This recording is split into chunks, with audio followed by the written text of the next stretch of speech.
Welcome back to my channel, Probation Officer's Perspective. If you're new to the channel, make sure you hit that like and subscribe button. Hit that notification bell to all, so you'll be notified of all the new content that I'm pushing out. And I want to thank everybody for their support, as always. All right, so as you've seen in the thumbnail, we're going to dive into some statistics here.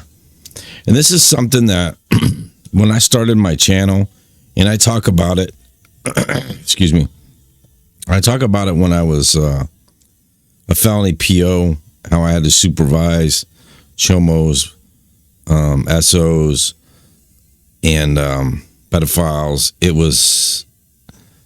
I was super strict and hard on these people because it's disgusting.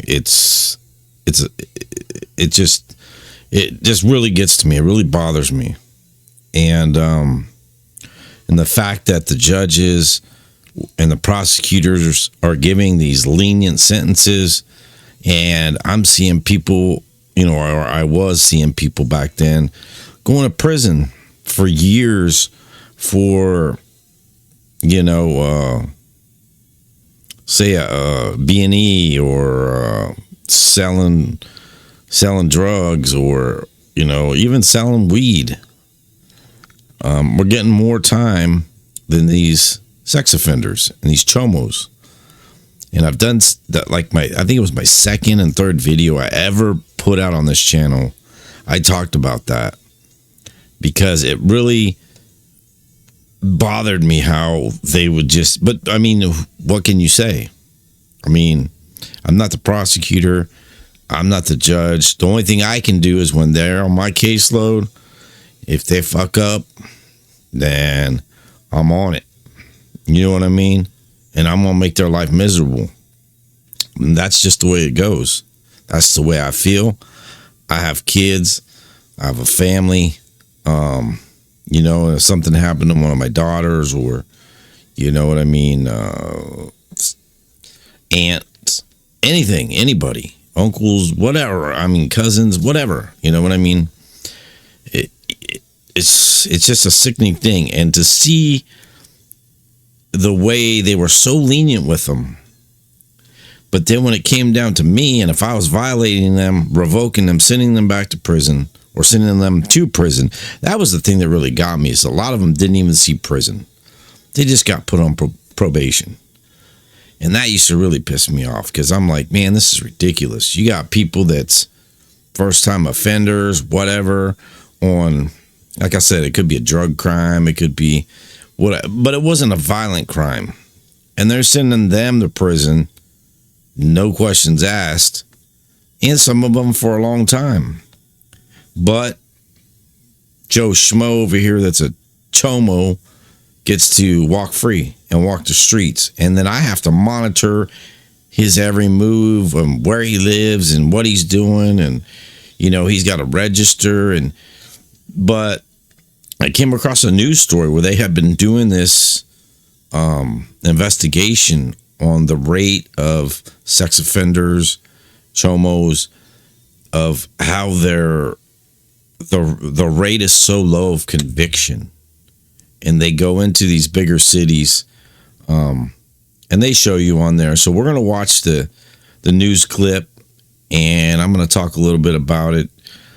But yeah, it's something I hate talking about. But on the other hand, it's very frustrating, because I used to get frustrated because it was like, man, they baby these. Why do they baby these people? And if you've watched my channel, you already know my feelings on it. Especially with that one idiot that was on there for drugs. I was trying to send him back to prison because he wasn't complying with anything.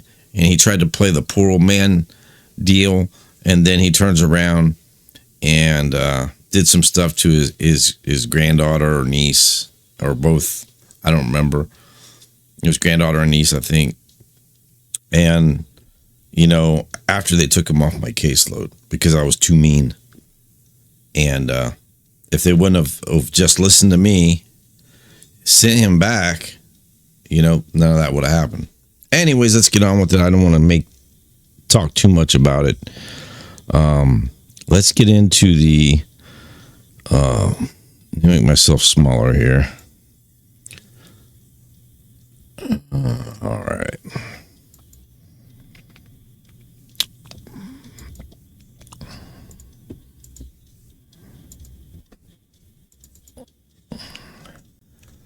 I'm going to make myself even smaller because I can see that I'm going to be in the way. I'll put myself right here. All right, guys. There we go. Now, again, this is an investigation. As you see, NBC News investigation across the nation finds less than 4% of reported sex crimes result in a conviction. 4%. And they break it down even more. And it's very, very troubling, to say the least. Because, when they get sent to prison, depending on where they're at, they get dealt with. But when they're not getting sent to prison and less than 4% conviction rate, that's pathetic. And that's one of the worst crimes, to me, that you could possibly do. One of the worst, the top two. That you could do. Anyways, let's listen to it and see what they got. It's pretty good and it's very informative.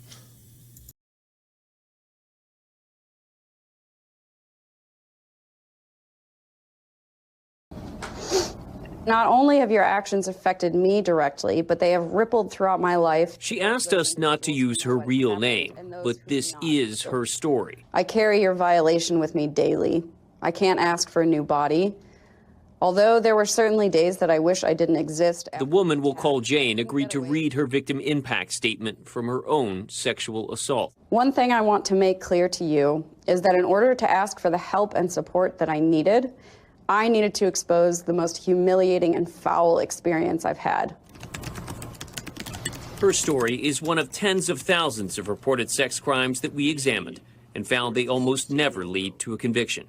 They're often dismissed from court records, but not from the minds of survivors. This is what I was talking about, what I used to see right here. Even in different areas, even when I wasn't a felony PO, when I was an investigator, and you do all this work, and then you get them prosecuted for these charges, these crimes, and just like they said, like, look at here, count one amended to unlawful restraint and 2 years probation. What kind of shit is that? That's, you see what I mean? And this is how they're getting away with not having to register too. So think about it. You got all these people that under Megan's law that are registered sex offenders. And then you have all these ones that get plea deals or whatever, and they don't have to register. So there's a lot more out there than what you're seeing when you're looking up a sex offender. Change needs to happen with the input of survivors. As part of our reporting, we spoke to scores of survivors, including many off camera, all of whom said they were unhappy with the outcomes of their cases. Over a 6-year period, we found of the more than 21,000 victims who reported sex crimes in Chicago alone, police made arrests in fewer than 1,600. That's just 7%. I know I'm going to keep stopping this, but just bear with me. From 2018 to 2023. So 5 years. Did you just see those numbers? There was 21,471 sex crimes reported in Chicago. And only 4,000 of those, or 1,500 of those charged. That's ridiculous, dude. That's fucking outrageous. And they wonder why they're sick in the head, number one. I always talk about this. It's a mental thing. You don't just wake up one day and be like, you know what? I think I like kids, or you know what? I think I'm just going to go out and... No, it doesn't happen. They got mental problems, And when it comes to sex offenses, you cannot fix it. You cannot fix it. They will keep reoffending. But instead of convicting these people, they just let them right back out in the, or they don't even charge them at all. You know what I mean? Or the ones they do, they give them plea deals, and they're back in society again, so that they can reoffend and have more victims. And the victims have to live with that for the rest of their lives. They go through so much because of these sick people. All right, let's go on. Arrests in fewer than 1,600. That's just 7%. Once in court, the numbers plummeted even further. All told, just 1.5% of all reported rapes and other sex crimes resulted in a sex crime conviction with prison time. Do you see that? 1.5% of reported sex crimes resulted in prison time and a sex conviction. So they would have to register as a sex offender. So imagine how many of those are walking around or in the streets and that you have no clue about. That doesn't surprise me at all. I mean, I think the research and data tells us that sex crimes are one of the most underreported of all crimes. We shared these findings with then State's Attorney Kim Foxx, who told us these cases fail for a variety of reasons. Oftentimes, these are cases where there are no witnesses, that you have your survivor and the accused. There are occasions where you may have DNA evidence, sometimes you don't. That is often one person's word against another. NBC News examined police and court records from 16 law enforcement agencies across the country, even filing legal appeals in 4 states over records denials. Overall, we found that less than 4% of reported rapes, sexual assaults, and child sexual abuse allegations ever result in a sex crime conviction. 3.2% out of all those states, which they didn't want. Texas was one of them, and I don't know what those other states are up there, Rhode Island or Connecticut and Pennsylvania. I can't really see. Wouldn't give them the records, but 3.2%, dude, that's pathetic. And they wonder why shit happens the way it does. We also uncovered some broader systemic issues. In San Mateo from 2018 to 2023, the NBC Bay Area team found 1 in 4 defendants charged with sex offenses were able to plead down to a non-sex crime, leaving victims without the opportunity to have their day in court. So 1 in 4. So 1 in 4 people that are charged with a sex crime in California, at least in San Mateo County, but I'm sure other counties too. I've seen it myself. Resulted in not a sex crime. So then when they go to prison, their paperwork's going to be something else if they go to prison. But most of these probably don't even go to prison. That little tiny percentage, the 1 out of 4 that gets charged and maybe goes to prison, while the other ones gets a slide.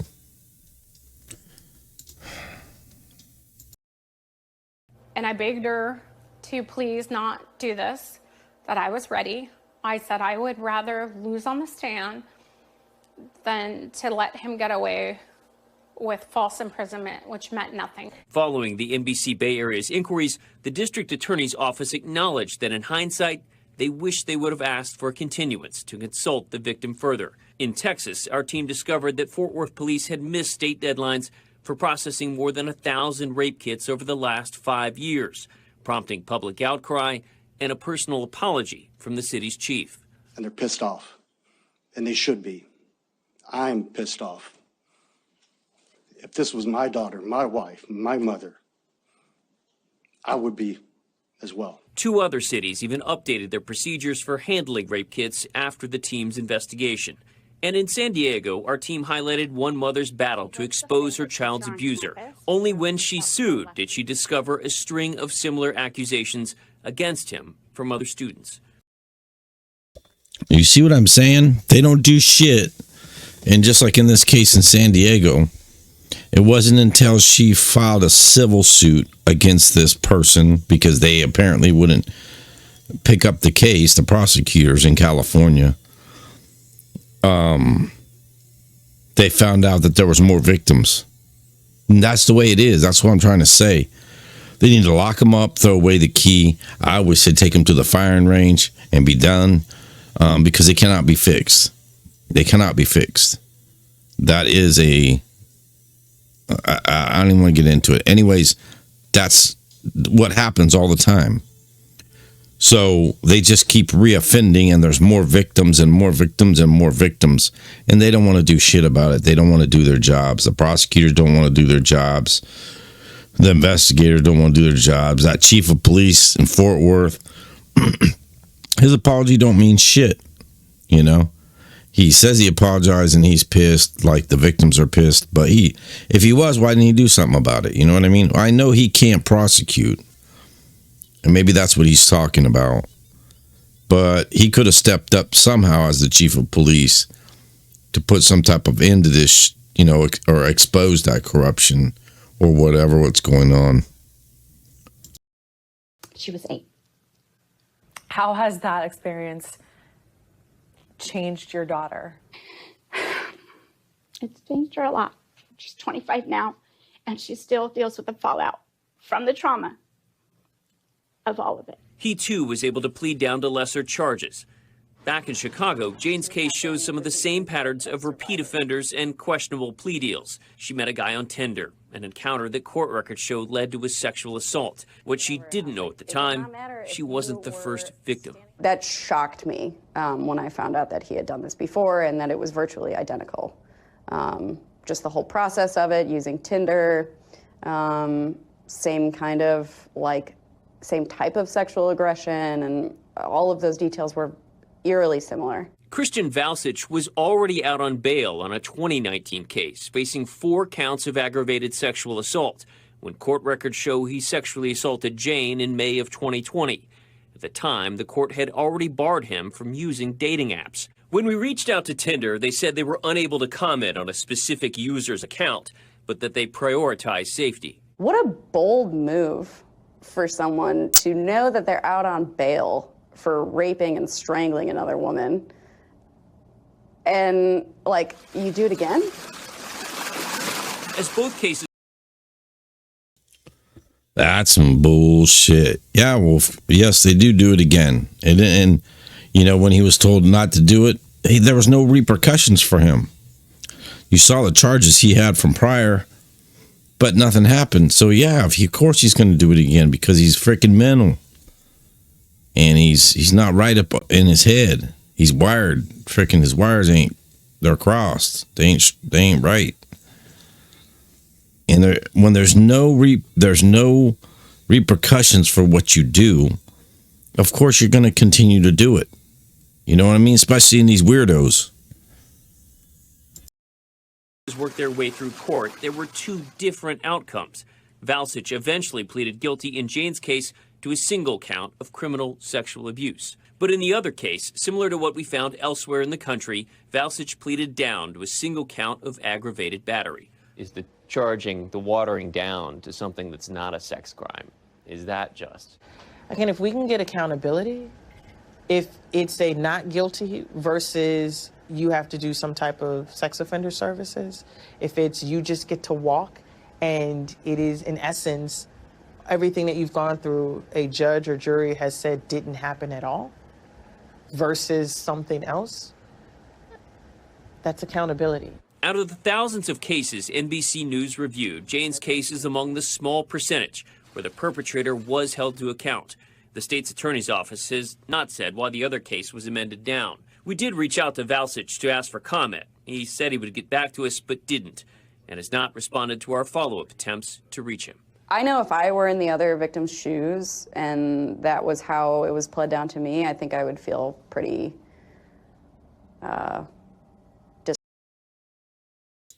It's all about the numbers, and it always has been. And I've seen this throughout my career.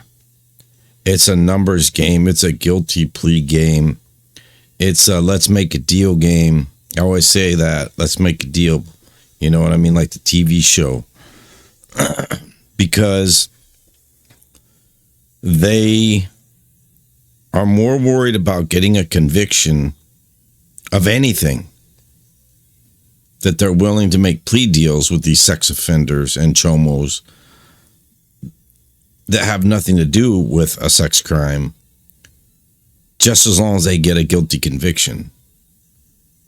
And then they can move on with that case and be done with it. You know, they don't want to spend the time. Those people ought to be not in their jobs. They need to lose their jobs for not doing their job. And for judges to let that happen too, the judges should take over, in my opinion, because the judge ultimately has the right to the sentencing and also the plea deals. So where's the judge's accountability for saying, no, we're not doing that plea deal, and I'm going to sentence this person to this much time, and they're going to be charged with the original crime of whatever it was, sex crime related, and not let the prosecutors play let's make a deal with the attorney, just so the prosecutor can get a conviction, and it's not a sex crime. Disregarded.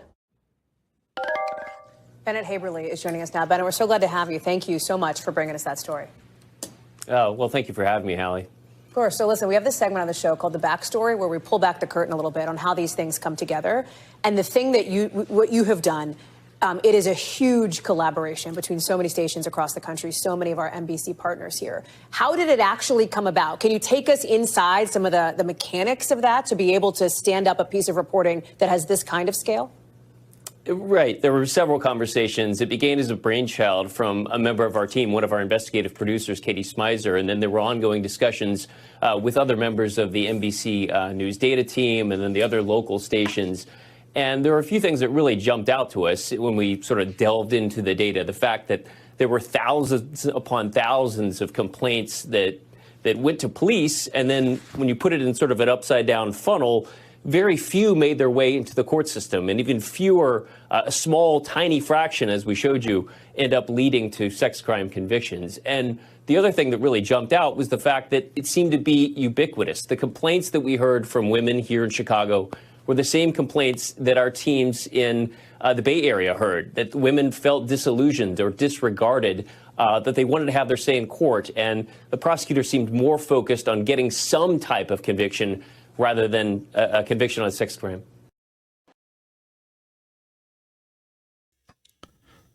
See, that's what I'm talking about. And you know what?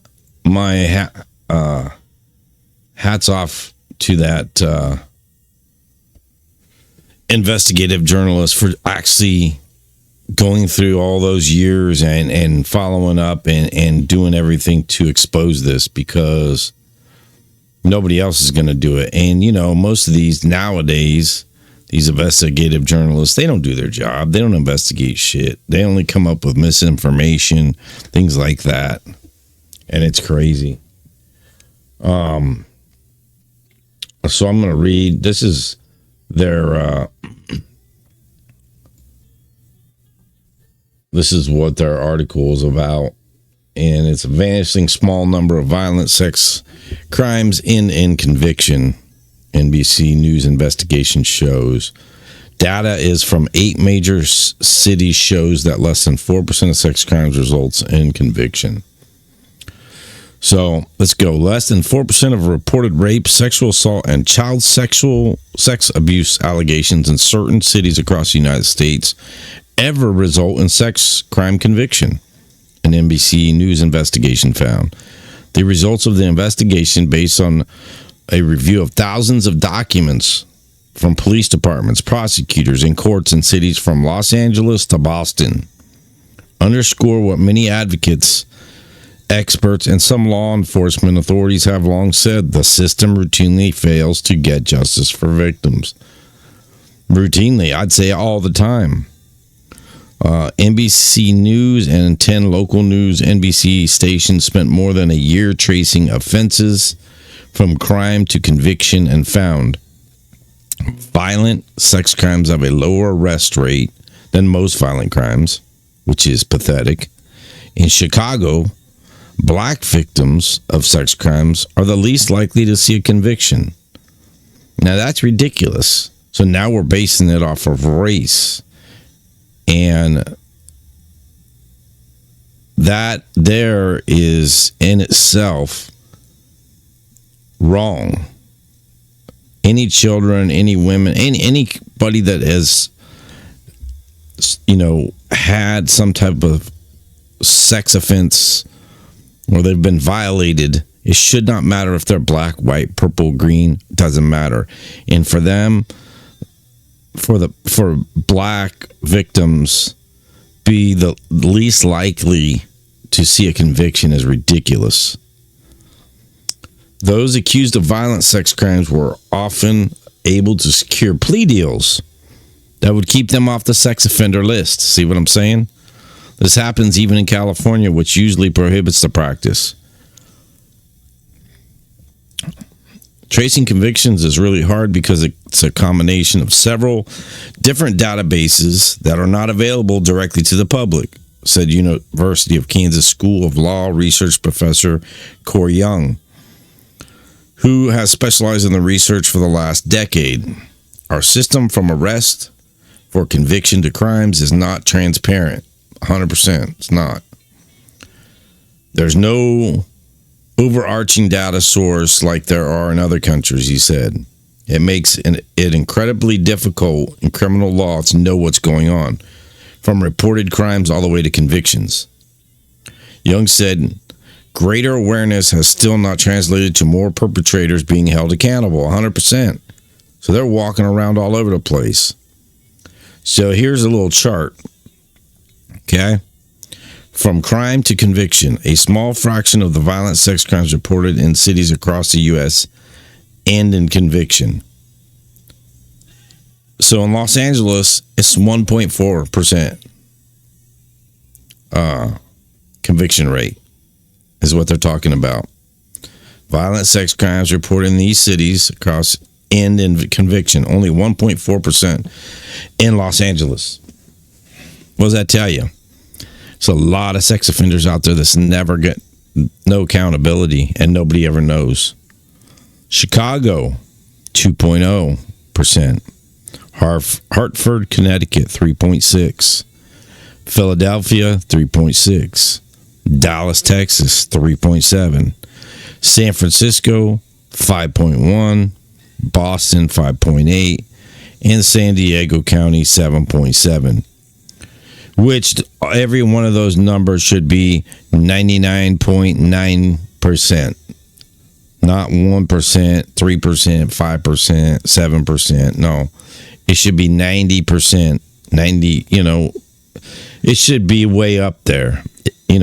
Of course, it's not always going to be 100% no matter what kind of a crime it is, because there is, evidence and different things that go on. But it should be up in the 90%. Let's go on here. It says notes, Philadelphia provided data for its reported rape crimes. Chicago included any crime that could put an offender on the sex offender list. And then the source was the NBC News analysis of police agency, county, and state crime data. Law enforcement agencies use different metrics to track crime resolutions. The FBI, for example, uses a clearance rate, which counts cases that are resolved by conviction or closed due to other factors. Imagine that. Prosecutors track the number of people presented to them with enough evidence to put a case together. Police departments measure the percentage of the people arrested for a particular crime. In its review, NBC News focused on a basic conviction rate, the total number of violent sex crimes reported to an agency, and the number of people found guilty of those specific crimes. But even looking at how police departments measure it by arrest rate shows that resolutions to violent sex crimes trail other types of crime.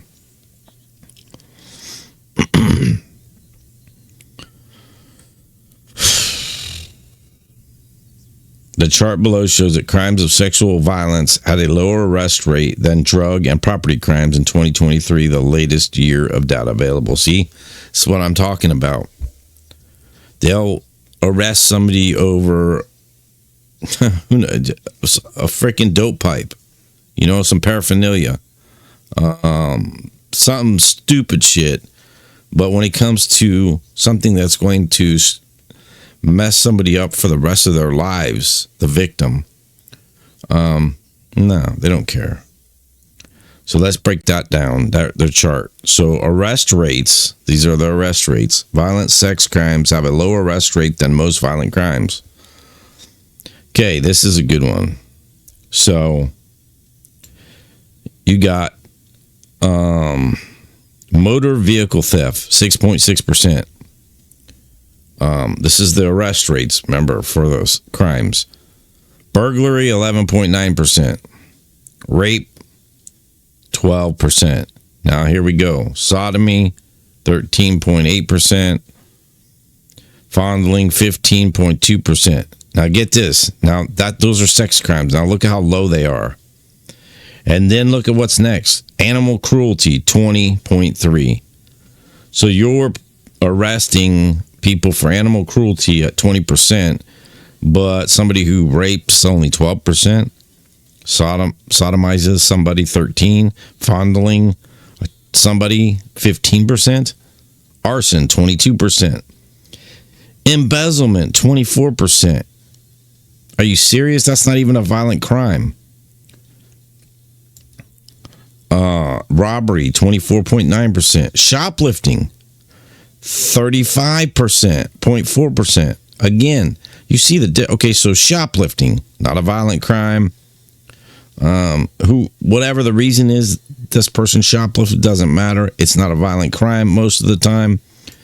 They're just shoplifting, straight shoplifting. 35% arrest rate. But rape is 12% arrest rate. 42.9 for aggravated assault, 47.5 for murder. Get this shit. Promoting prostitution, 60.5%. Drugs and narcotics, 71.7%. So now we're breaking it down. Let's break that down. Prostitution, 78.4%. And purchasing prostitution, 84.7%. So they're more worried about arresting people for somebody getting a prostitute, the person prostituting, drugs and narcotics. Promoting prostitution is the highest arrest rate. They're more worried about arresting people, which in Nevada, there's one county in Nevada that still has legalized prostitution. It has the Bunny Ranch, and there's a bunch of different ranches, and it's legal. And that's, like they said, one of the oldest professions there is. And because they made it a crime, I mean, that's up to the person, who wants to sell their body and the person that wants to pay to do, for that. It's a mutual thing. I'm not saying it's right or it's wrong. That's up to the two people, two adults. But look at the rate, 84.7% for purchasing prostitution. So if I went and got a prostitute and got arrested, I'm going to get arrested because they're arresting them at 84%. But then when you go down to anything that has to do with a sex crime, rape, sodomy, fondling, which fondling's usually children, 15%. That's pathetic. It says data for the year 2023, not all police and sheriff offices provided data to the FBI. Experts say the number of sexual crimes reported to officials is an undercount of the crimes that occur. A fraction of the cases that get reported to police, because I know there's a lot of these cases that don't get reported for whatever reason, intimidation or shame. they feel, embarrassed or shamed. Even though it screwed the rest of their life up, they don't, follow through with reporting it. Tiny fraction end up resulting in any kind of sentence for the person accused. Northwestern University law professor Deborah Turkheimer, a former assistant district attorney in Manhattan, told NBC5 Chicago in her book Credible, Why We Doubt Accusers and Protect Abusers. Amen to that. We doubt accusers, people it's victims, and they're protecting these SOs out there. Turkenheimer said cases can be dismissed due to a host of factors like failure to take a case seriously or constrain resources. Remember, too, that most sexual assault cases don't get reported at all. That's what I was just saying a minute ago. A lot of them don't get reported for other reasons. One reason for that is what I call the credibility discount. The likelihood that someone will not be believed or will be blamed or will just be disregarded if that person comes forward. Yeah. Turkheimer said it's hard to get an accurate statistical picture of case resolutions nationwide because agencies vary considerably in their handling of sex crime cases, and including practices around charging, plea bargaining, and conviction rates. But she said this particular type of crime tends to have fewer charges brought in the first place. Sad, pathetic.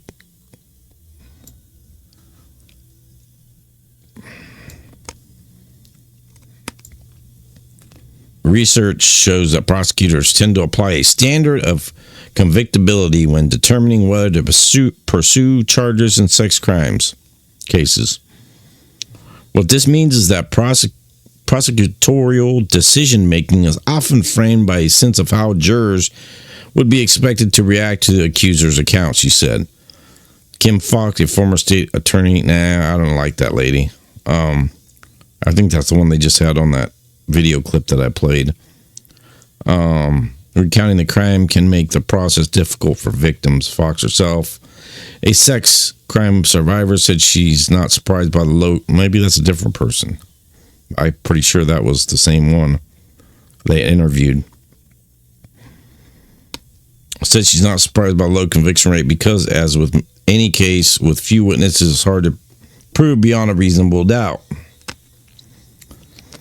Because of that, the deeply personal nature, that what feels like the intrusiveness of the system, then ultimately a burden of proof that is something very difficult, and it is not surprising. Well, my thing is, do your job. You know what I mean? If they're out there, do their job. These investigators doing their job. That has a lot to do with it. These detectives, they don't give a crap. There needs to be a big sweep through all law enforcement departments. And I'm not saying they're all bad, and I'm not saying they're all good. But they need to be held accountable, and they need to go through a lot of these departments and get rid of a lot of people. And sometimes it starts at the top. Because if the top's letting it happen, or right below the top, then you know what I mean? It's the ripple effect to the officers. Oh, well, I can do this or I can do that. You know what I mean? Here's talks about the wide racial disparities in Chicago, and the Windy City reporters spent months combing through the full text of nearly 1,000 police reports, not counting cases still pending. Just 3% of reported crimes resulted in any conviction. Just 3% of reported crimes, and 2% in a sex crime conviction. You believe that shit? I feel for the people in Chicago, man. That's sad. From 2018 to 2023, victims reported 21,471 sex crimes to the Chicago Police Department. Police made arrests in 1,587 of those crimes. We talked about that earlier. That is pathetic. Pathetic, pathetic, pathetic. Fewer than 700 resulted in any conviction, even if it wasn't for a sex crime. This does not count cases still pending.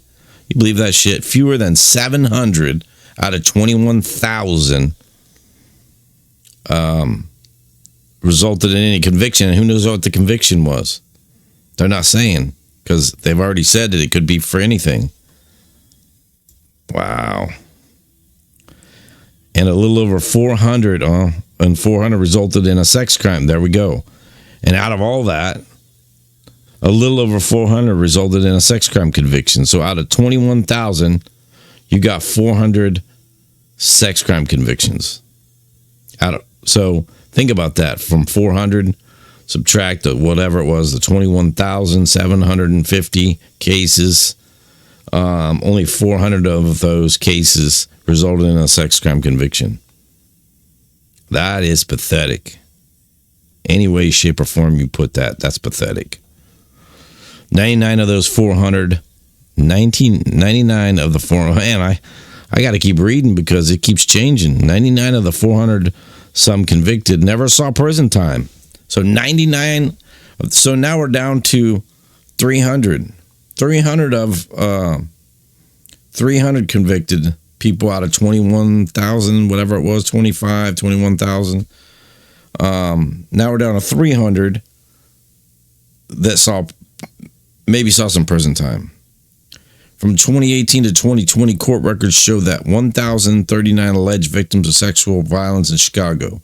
In 303 cases, a suspect either had one or more previous sex convictions, or there were multiple accusers in the same case. Case in point, they're going to keep reoffending because nothing's happening to them. They're just going to keep doing it, and because they keep getting away with it. For every sex crime defendant identified among those 1,000 cases, reporters looked up their entire history with the U.S. criminal justice system. They found another 436 alleged victims of those defendants. Wow. Suspects of different races were prosecuted at roughly equal rates, but the race of the victim correlated with different results. In most cases, it wasn't possible to tell the race of a victim because the case never got to court and was not prosecuted. But where the race of a victim could be identified in a police report, suspects accused of assaulting white victims were more likely to be convicted of a sex crime. Isn't that crazy? Again, race. It's racially involved. Wow. So if you're white and you're a victim, and look, I don't like getting into the race thing, but this is really ridiculous. So if you're a white victim in a sexual assault case, you're going to get your accuser's going to get more likely to get, some type of crime versus another race. And they said the black race. So Chicago's disparity in conviction rates. Black victims of sex crimes are the least likely to see justice served. That is just pathetic, dude. Black victims, 25.5% conviction rate. Hispanic victims, 28.6% conviction rate. And white victims, 40.6% conviction rate. Number one, it should not be about race at all. It doesn't matter. A victim is a victim. I don't care what race you are, and it's all should be across the board the same. But looking at this chart just makes me sick that, well, number one, they're out of 21,000, what was it? And 400 people actually got convicted of the sex crime, but then 99 of them never even saw prison time. So 301 of them actually went to prison for who knows how long, a year, 6 months, maybe a couple years, who knows. It's pathetic.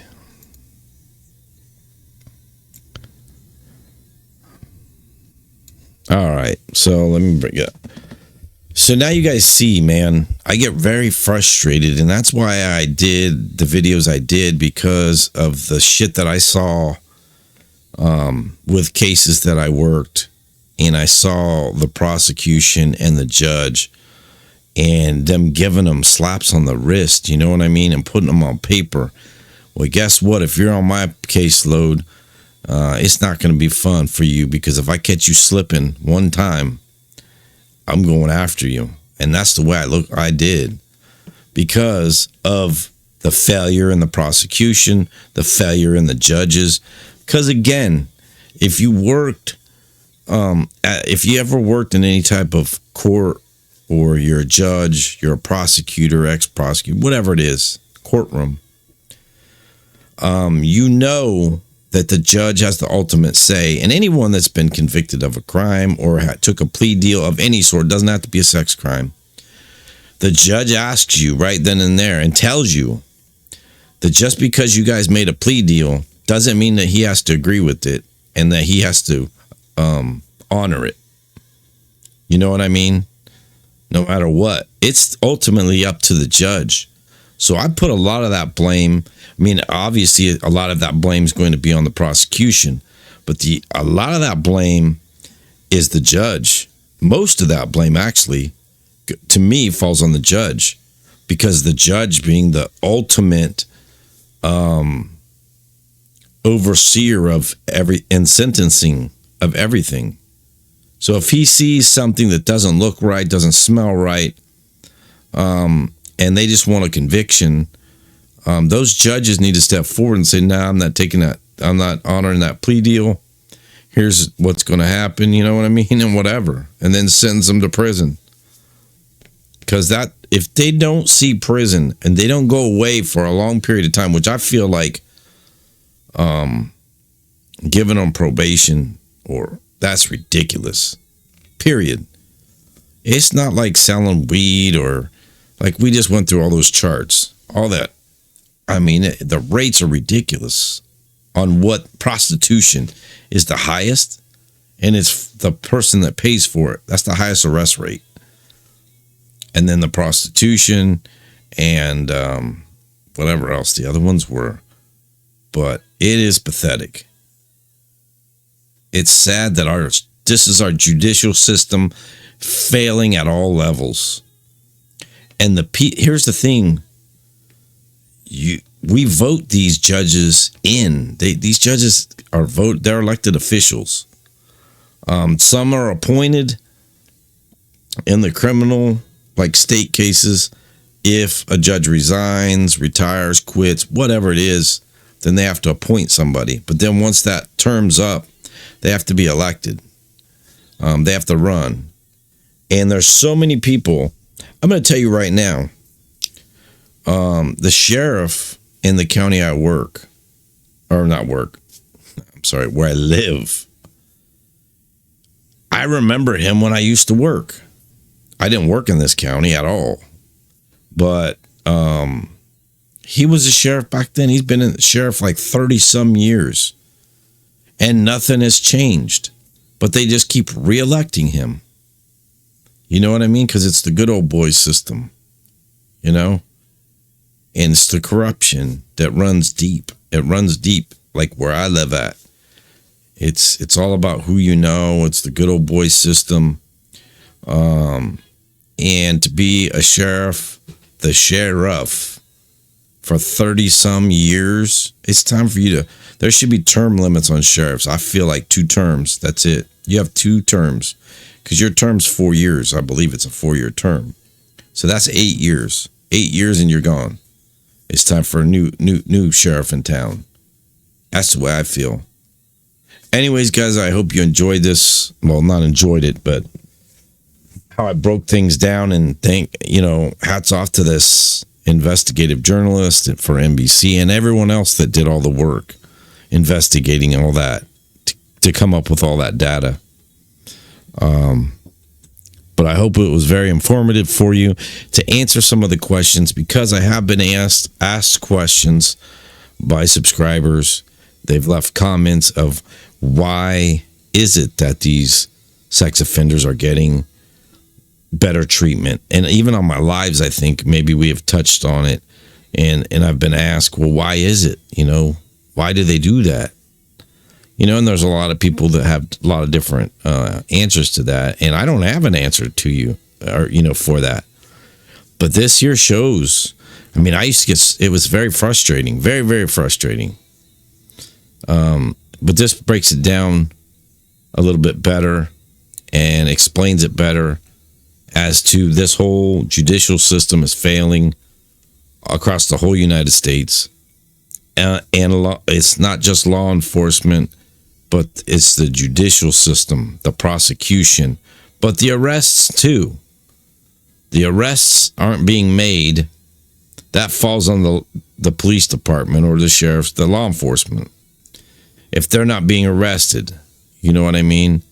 And then it goes into the prosecution and the detectives, whoever's investigating that case. And then the prosecution, and then ultimately the judge. The judge has all the power to do everything. And in those kind of numbers, it's pathetic. Anyways, guys, I took enough of your time. I hope that helped you understand it a little bit better.